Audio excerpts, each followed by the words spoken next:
प्रधानमंत्री नरेंद्र मोदी जी का बहुत ही एक अद्भुत कार्यक्रम, जिसको हम मन की बात के रूप में जानते हैं, आज हमको यहाँ सुनने का अवसर मिला शिमला के जाखू में।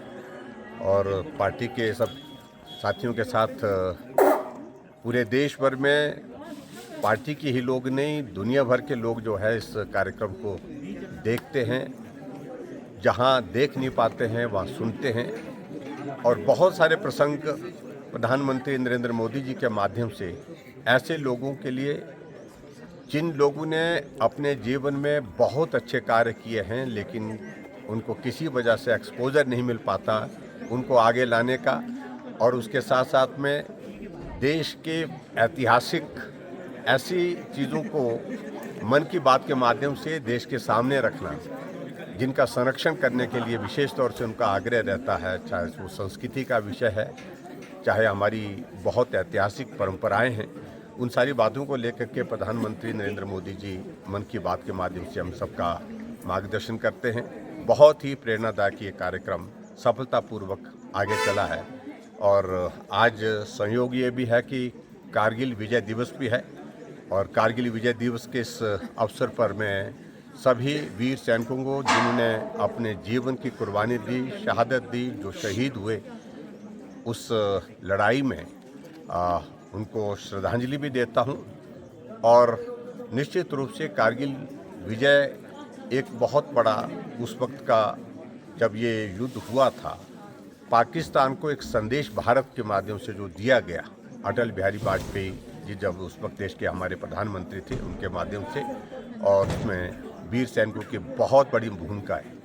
और हिमाचल जैसे छोटे से राज्य में बहुत बड़ी संख्या में 52 सेना के जवानों ने शहादत उसमें दी थी। और परमवीर चक्र हमारे हिमाचल जैसे छोटे से प्रदेश के लिए उसमें मिला, हमारे वीर सैनिकों के उस बलिदान के इस अवसर पर। और ऐसे में मैं यही कहूँगा कि आज के इस कार्यक्रम में हमने और भी चीज़ों को लेकर के यहाँ पर जोड़ा है।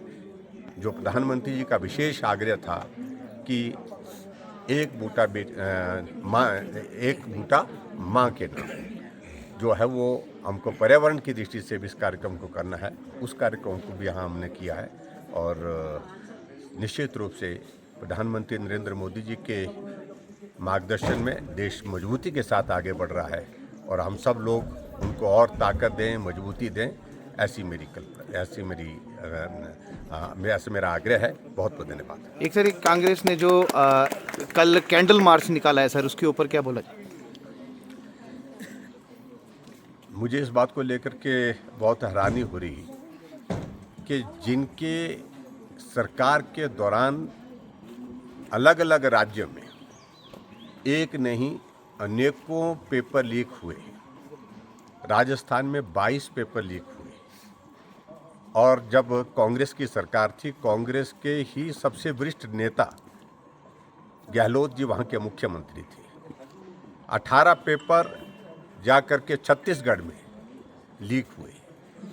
उसके संदर्भ में आपको क्या कहना है?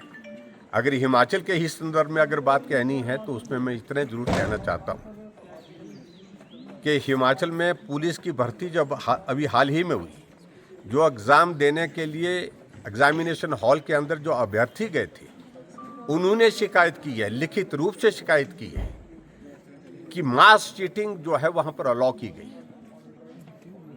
बच्चों ने मामला उठाया, बच्चों के साथ साथ में हमने भी सारे मामले को उठाया, लेकिन उसके बावजूद विधवाएं उसमें जांच क्यों नहीं हो पाई।